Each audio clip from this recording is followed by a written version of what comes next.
ស្រទុំបេះដូងយំនឹកមនុស្សម្នាក់យល់ត្រជាក់ស្លឹកឈើធ្លាក់រែងឯកាចង់ដឹងថាពេលនេះស្នេហ៍ស្នងនៅទីណាជីវ៉ាសុខសប្បាយឬអត់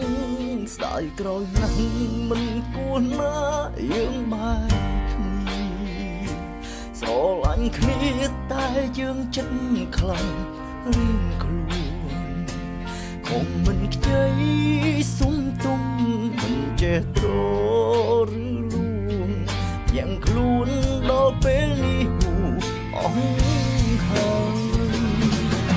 មកទល់ពេលនេះមានអ្នកថ្មីឬនៅតើពេលពើចង់ត្រូវគ្នាវិញតើទេបើអូនមិនមានអ្នកណាមើលវិញមកមានមេយើងអន់ណោណយគ្នាទៅវិញទៅមកទល់ពេលនេះមានអ្នកថ្មីឬនៅតើពេលពើចង់ត្រូវគ្នាវិញតើទេបងចង់ខ្លាំងណាស់កល្យានចង់រស់ក្បែរមានមេមានអូនគឺពីបាក់ដងដង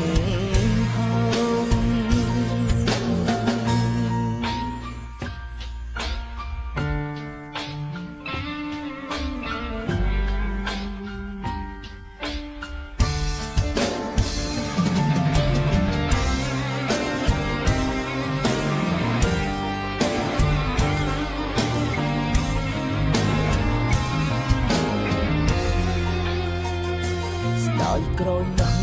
មិនគួរណាយើងបែកគ្នាស្រឡាញ់គ្នាតែយើងចិត្តខ្លាំងរៀងខ្លួនคงមិនខ្ចីសុំទុំមិនចេះត្រឬលួង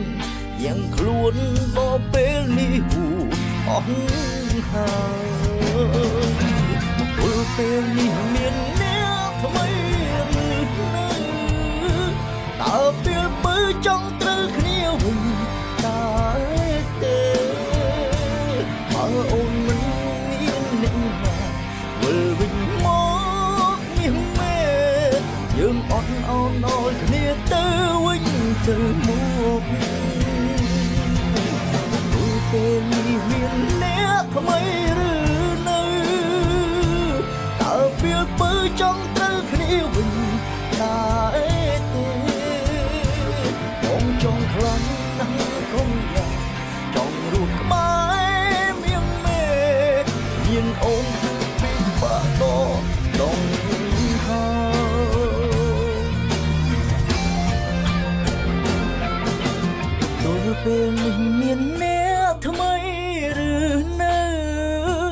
តើពេលពើចង់ត្រូវគ្នាវិញដែរទេបើអូនមិនអ្នកណាវិលវិញម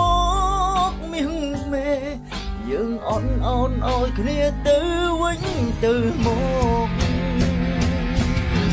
ទល់ពេលនេះមានអ្នកថ្មីឬនៅតើពេលពើចង់ត្រូវគ្នាវិញតើទេ